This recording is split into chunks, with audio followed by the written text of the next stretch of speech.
What's up? Welcome back. I'm John Stark, MacMovieGuy.com, your favorite blind film critic, and today I'm going to talk about Beetlejuice Beetlejuice, which I went and saw late. I had this conversation with my friend Alex Howard from The Dark Room a little bit, and I was talking about like films, and I was like, yeah, I've actually seen a couple films in theaters this year, and my film for September was going to be Beetlejuice Beetlejuice, but then like when it came out, it was too busy opening weekend. Then I figured, nobody's gonna see it.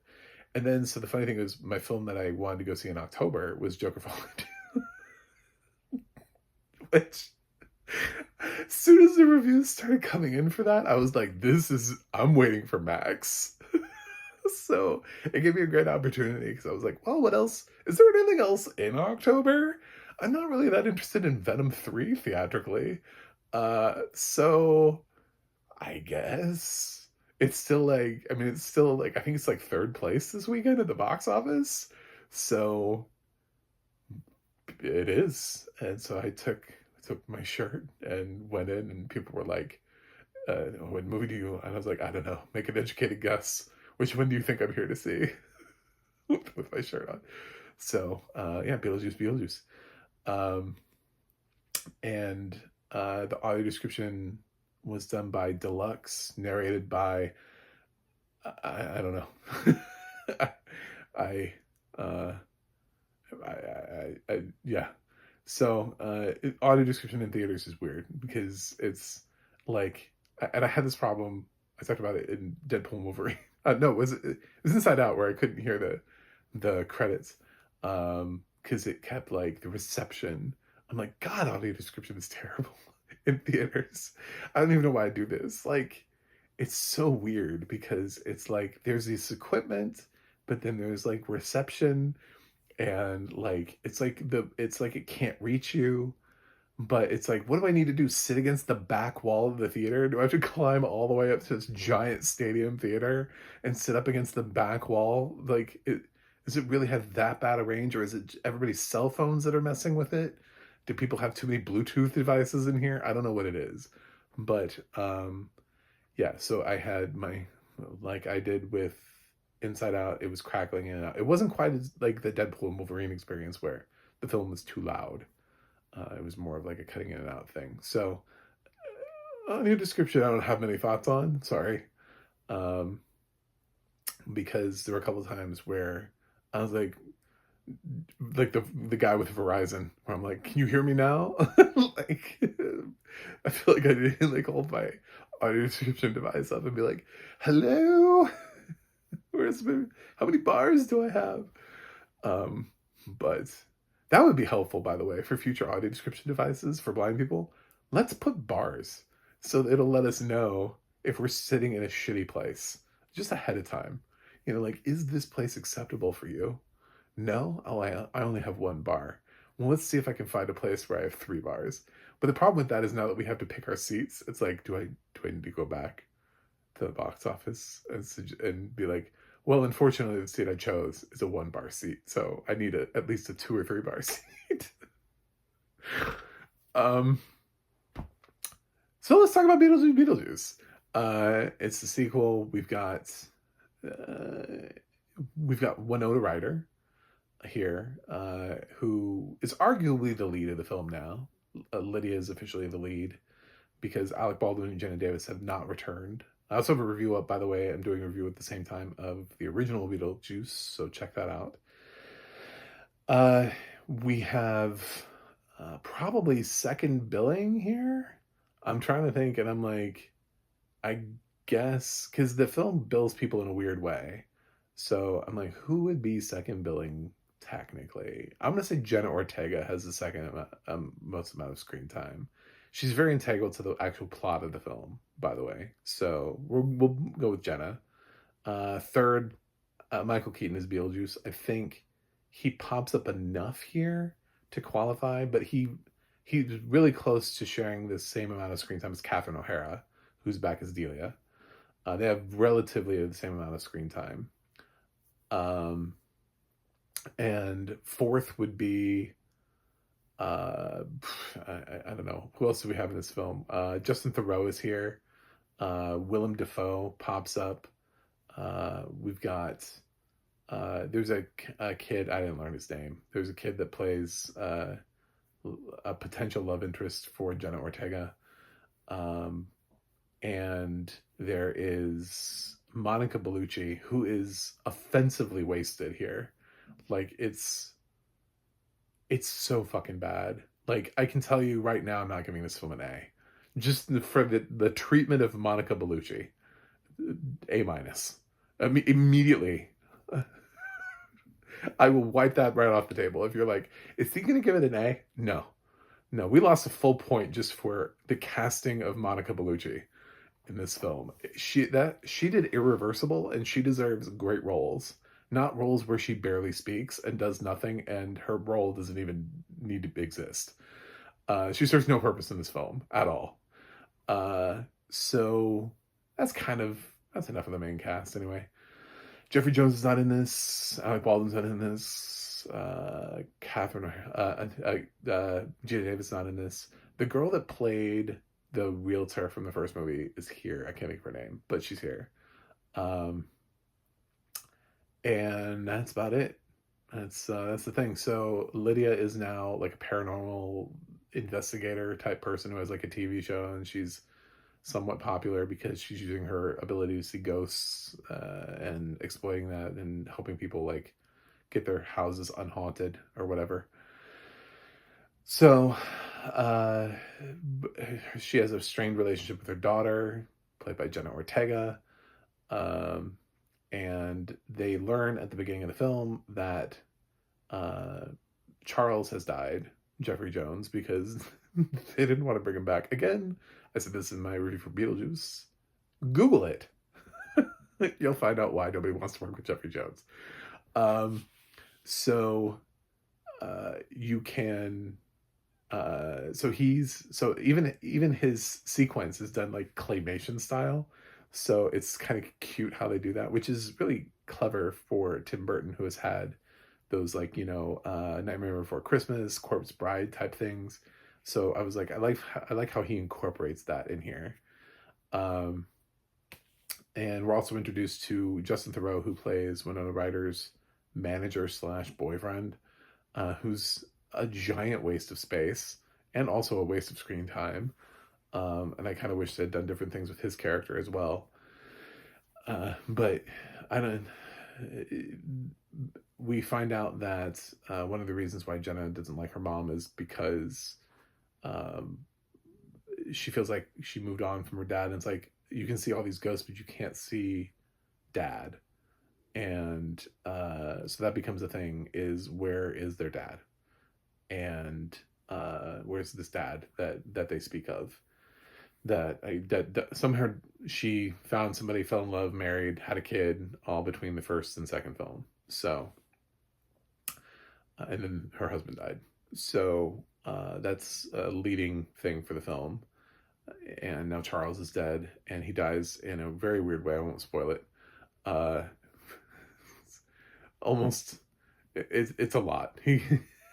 Charles went through a lot before he died. So Delia has to mourn him, and they have sort of like his remains, like part of him. Again, not trying to give stuff away, but I was like, it's a bit much. So they have a funeral, and Jenna has to leave school to go to this funeral for her grandfather. And I guess because her mom's out on the road, she leaves her daughter at school. I don't know. Some things we didn't really explore that much. We're like, oh, she goes to school? Like, she lives at school? Is it like a sleepaway camp school? Because mom's on the road and she doesn't have another parent, so who else is she living with? But yeah, Jenna is not a fan of mom, and nothing really changes that. But she does meet a cute boy. He's just so cute, and he takes a liking to her and invites her over, and on like Halloween night, and so she goes over, and he's not who he says he is, would be the least spoilery way that I can put that.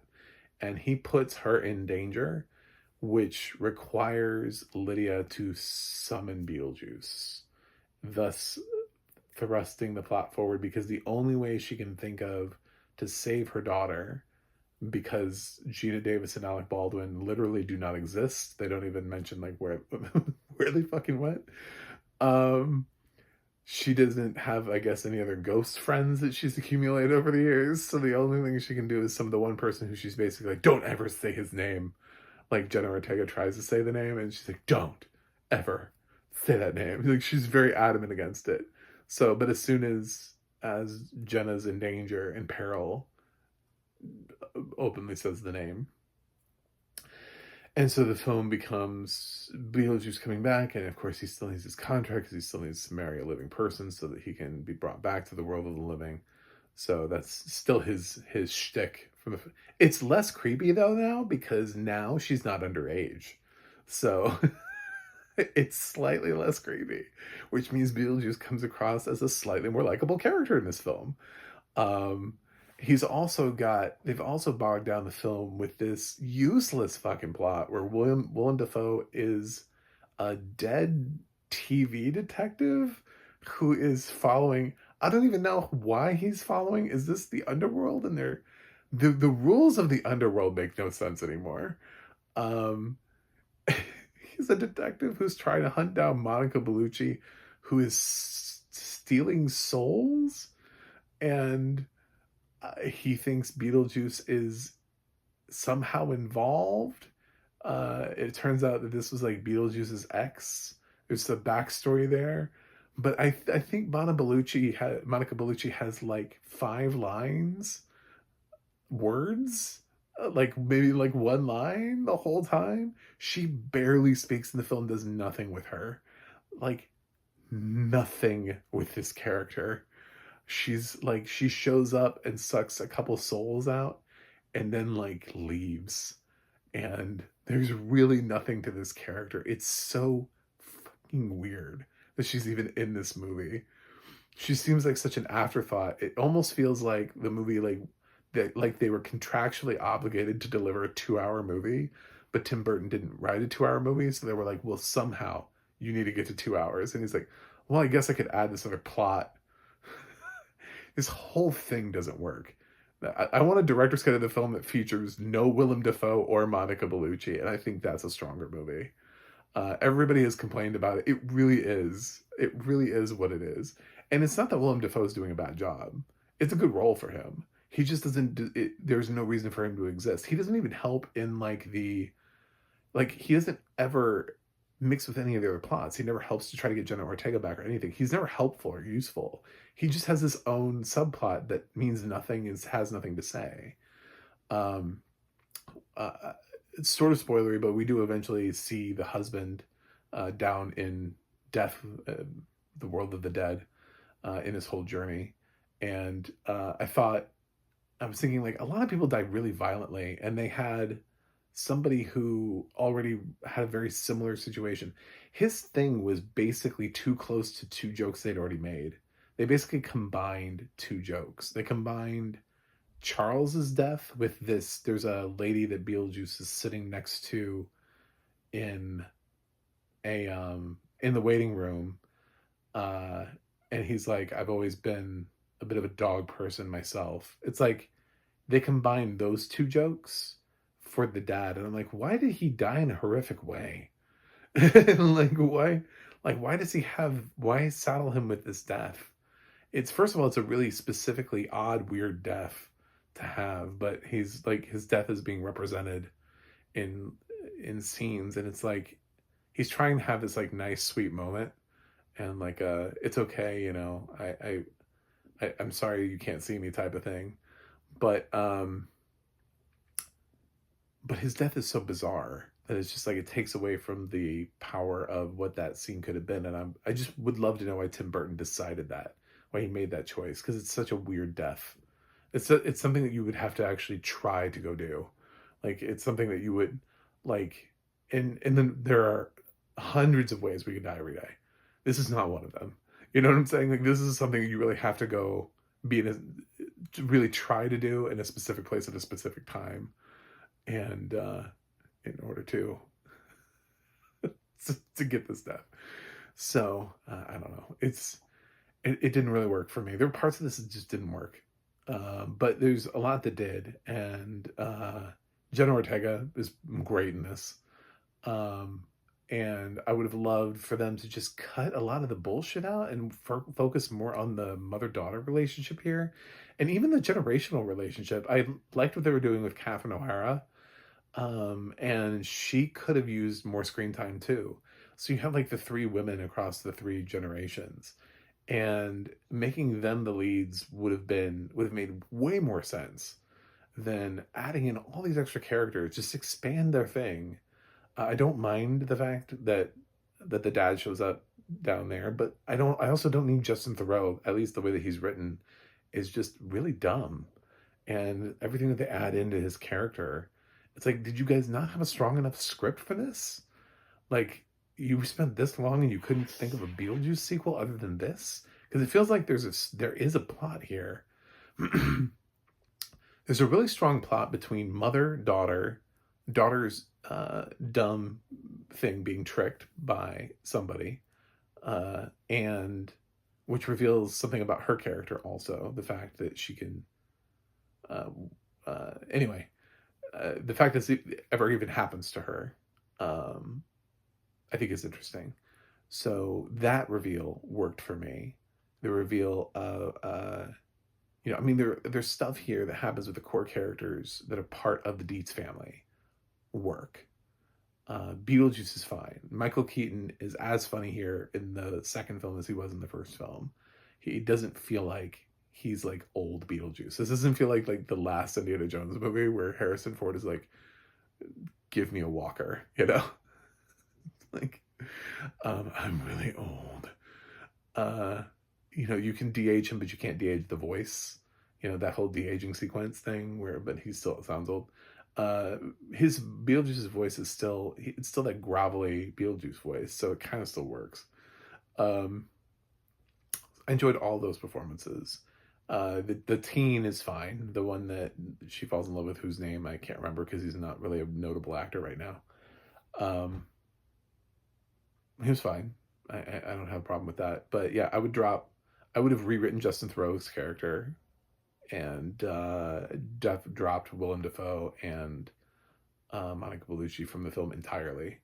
Just 100% out of the film. Just drop the whole subplot. It's bullshit and useless.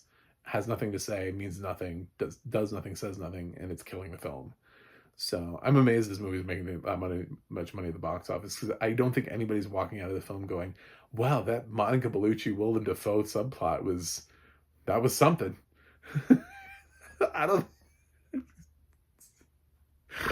So that was biggest waste of time I think I've seen in a film ever.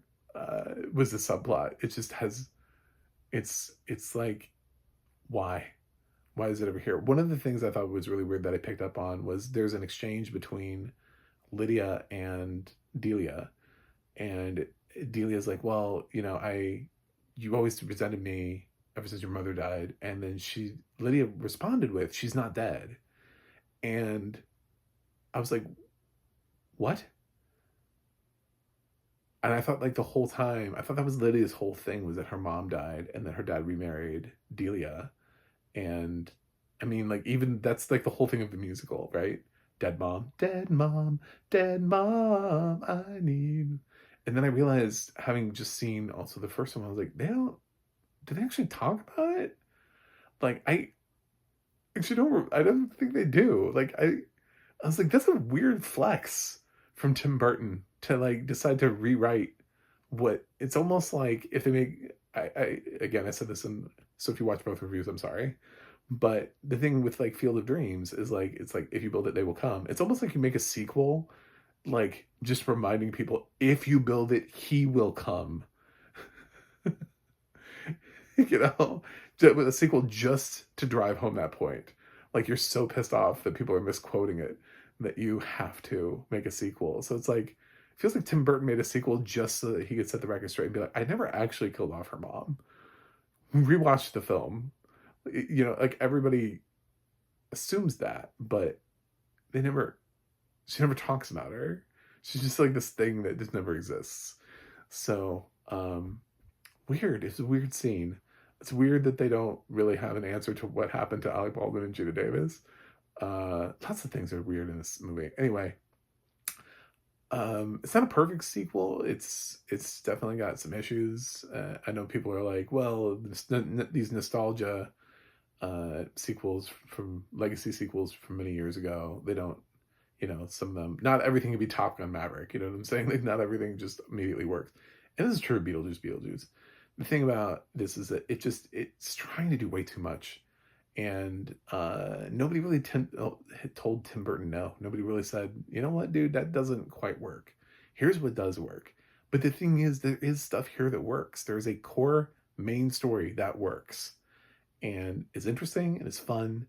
And it involves the main characters. And if you cut away the bullshit around it, it's like people who eat sandwiches, but they want the crust removed.